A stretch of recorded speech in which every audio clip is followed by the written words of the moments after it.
Hi Daisy Chains, I hope you guys are all doing great. In today's video we're going to be talking a little bit about happiness and the habits that I do that contribute to my overall mental health and well-being, because I like to take things from more of a natural route, and by that I mean, you know, routines and nervous system reboots and eating certain foods and stuff like that. So if you're into a more natural angle at mental health stuff, definitely continue watching this video because you are going to like it. If you like witchcraft, spirituality and content like this, then you're probably going to like my channel, so go ahead and check out my other videos if you're new.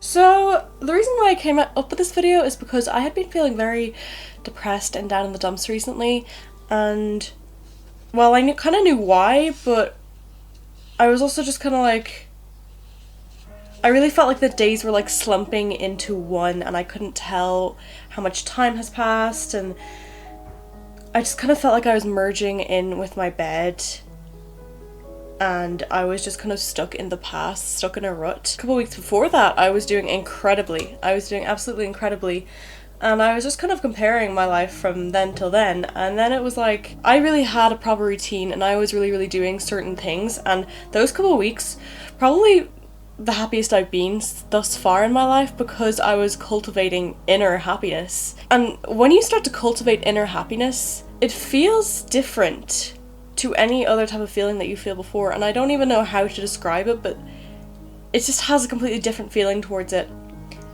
And it's like kind of like knowing that you're not relying on someone else for happiness, you're relying on yourself for happiness. And for me, that's a really freeing feeling, to just know that I can rely on myself, I can come to myself, I can help myself when I need help, and I'm my biggest supporter. And I wasn't for such a long time, but you know, it's okay. I'm learning to forgive myself, and we're letting go, and we're learning new, healthier habits that are going to help our body and our brain and our soul, and we're building a healthier relationship with ourselves in general. So in the future, we can turn to ourselves for guidance, for help, and we can turn to our routines for a stable, rooted, grounded place when times are rough. It is quite difficult to latch onto routines, especially when you are in a negative mindset, but even if you start taking it like one thing at a time,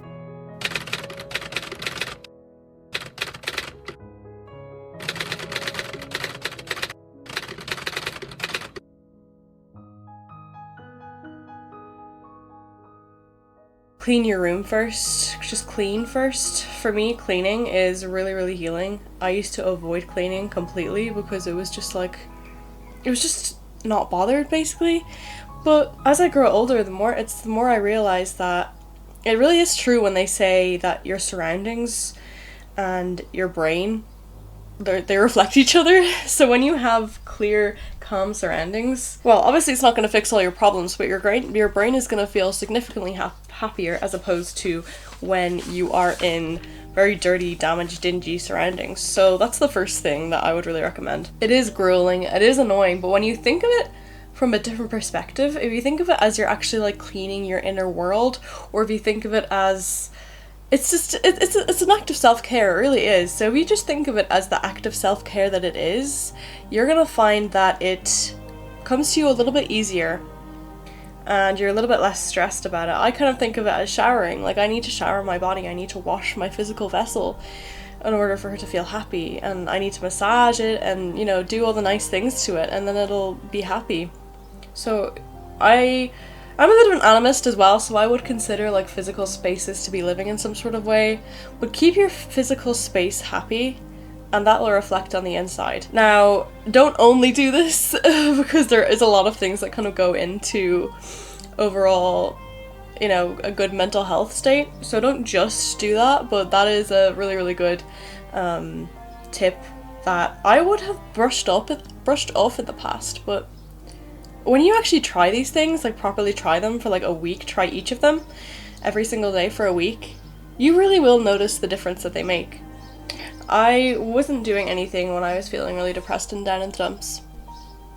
And that really reflected on my life, and it's literally, you compare when you were doing these things to when you weren't doing these things, and it's a really clear difference. It's really clear difference. When you're not doing it, it feels foggy, it feels blurry, whereas when you are doing it, things feel more crisp and fresh and alive.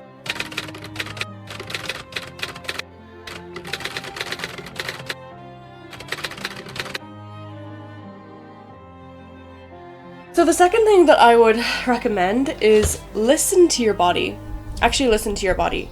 I don't know if you guys are the same, but for me, a lot of the times I get like initial thoughts and then I have second thoughts. So my biggest example would be, I wake up in the morning. Initially, I think, okay, I need to get up and wash my face really quickly just to refresh myself.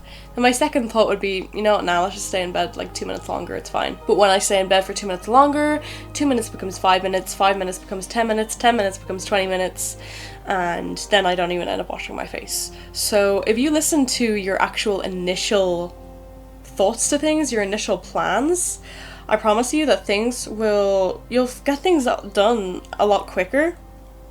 And that kind of contributes to feeling less stressed as well as a result. And I know it's kind of difficult to just get up. Like, I struggle with that as well, just getting up and doing it. But if you can find some sort of thing that helps you, for example, for me, sometimes if I just kind of like give myself a little bit of a jolt, like I kind of go like that really quickly, then I can hop out of bed and then I can go and do it. Or if you're just like, okay, you know, fuck it, I'm not listening to my brain anymore, screw this, I'm not listening, and then you just kind of run up and do it, and you're like, no, this is a challenge, I'm gonna win type thing. You could turn it into a game. That will definitely help with getting up. Now, number 3 is something I like to talk about a lot, and a video is coming out specifically about it soon. It is to have very strict screen times.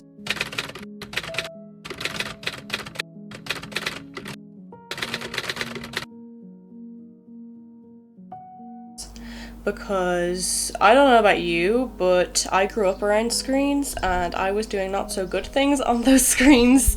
So there's a bit of trauma associated with that there, but even without the traumatic things, even without the content that you're looking at, it really messes up your dopamine and it messes up your brain, and it can mess up your self-esteem, and it can mess up your productivity, all that stuff. It's a bit of a monster. Sometimes, of course, it's really helpful. It's helpful for a lot of things, but things like that, it really isn't the best thing to go to. I like to set my whole day to not going on my phone, but when I'm going on my phone, I usually let myself go on my phone for about 30 minutes, and I do not let myself look at things that upset me anymore. If I ever see anything that upsets me, I like immediately scroll away, or I don't even go onto that app either. I usually just use Instagram when I go on my phone now.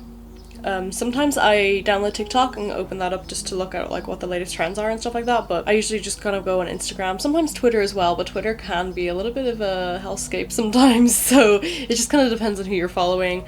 But on that note, make sure to follow really good people who really uplift you, people who, when you open your phone, you're excited to look at their videos and you're excited to know what advice and wisdom that they have for you that day. Of course, I use my screens for meditation, for music, stuff like that, and I am trying to find a balance between living my real life and playing video games. That's my issue right now.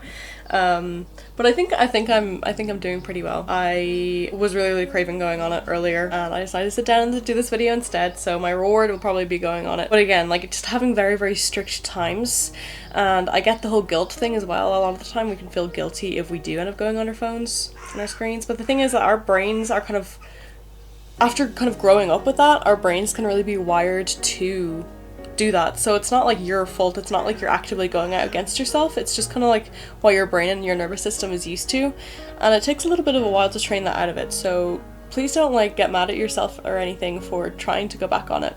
It takes a lot of practice and a lot of strength, and you're gonna screw up sometimes, but that's okay because that's how we learn. Number 4 is easier said than done, but it would be to feed the positive thoughts.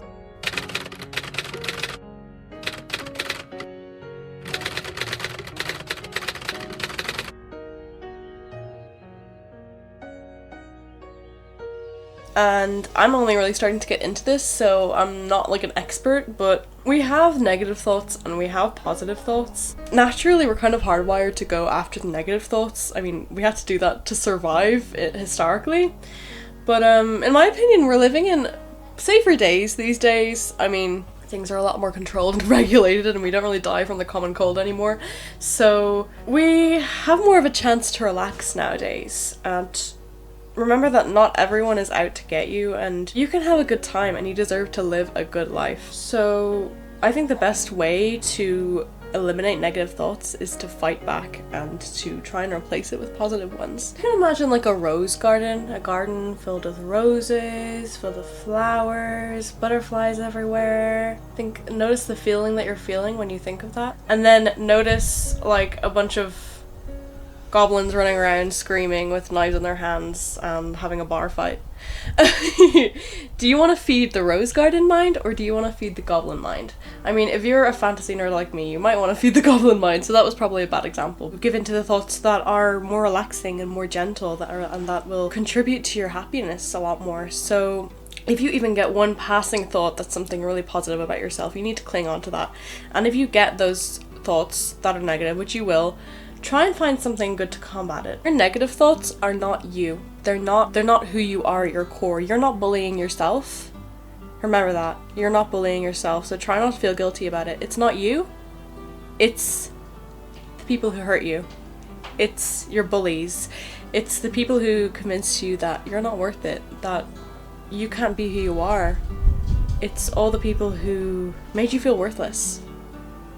Their voices can get into our heads, and our heads can adapt those voices like a parrot and play back all the words that were said to us before as a way to protect ourselves. So remember that it's not you, it's not your voice. You, the pure you, is down there somewhere, and it takes a while to get to them, but once you get to them, you will be able to fight back against the orcs in your mind, and you'll be able to fight back against the people who hurt you's voices in your mind, and you can replace it with who you are, your pure voice, your pure intentions. And it's a tough battle, but once you finally get into it, and if you experience even just a day of pure bliss within your own mind, you will want to chase that feeling, and you will want to continue working towards that and fighting the orcs in your mind and creating that beautiful rose garden of a mind, because I know that you can do it. And remember, it's not you whose thoughts are the negative ones. It's the conditioning, it's the programming, it's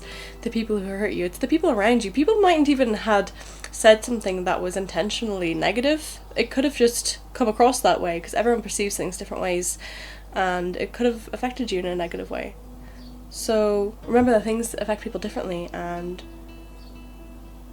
the negative thoughts aren't who you purely were. The last thing I'm going to share in this video is having a routine.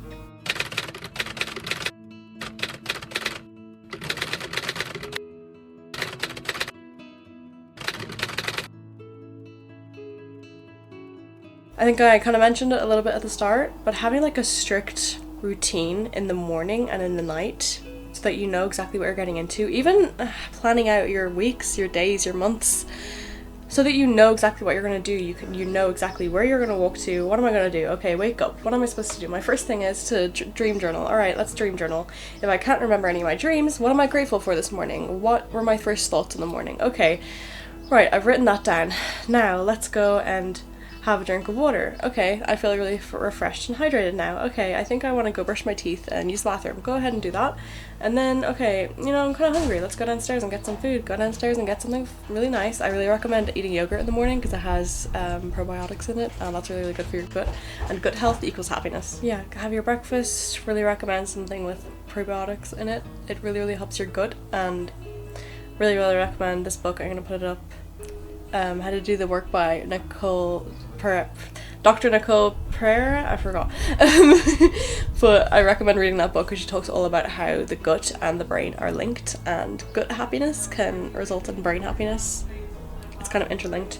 So I'd really recommend eating things that are good for your gut. That's kind of beside the point, but then after your breakfast you can go ahead and maybe do some sort of movement, do some sort of dance, do some yoga, have a workout, whatever it is. After that, go ahead, get dressed for the day, do a meditation, journal, etc., etc. Once you have a routine, you know exactly what you're going to do in your day, and things don't feel as scary and it doesn't feel as much of a blur. Things are a little bit more sectioned out, and that's personally how I like to have my days. I actually know what I'm doing when it's sectioned out, whereas when it's a blur, I just kind of tend to get a little bit lazy. And I don't really like using the word lazy because we need to do with, you know, we need to go with our bodies. But I'm all about balance, and for me, I cultivate balance by having a routine and setting aside a certain amount of time to be lazy and a certain amount of time to be productive, you know? So I hope this video made sense in some sort of way, and I hope it helped you. If it did, please let me know. I really appreciate the feedback, and thank you so much for all the love that you guys are giving me on my videos. I am overwhelmed right now with everything. I'm like almost at 400 subscribers, and I'm in awe, and I'm so happy, and my dreams are coming true, and thank you so much for helping me see that come to fruition. If you have any video recommendations, please let me know. I'm probably going to be a lot more active in my community tabs, and I'm quite active in my shorts, so go ahead and look at them as well if you want to see more content from me. Yeah, I really love you guys, and I will see you guys in the next video. Goodbye!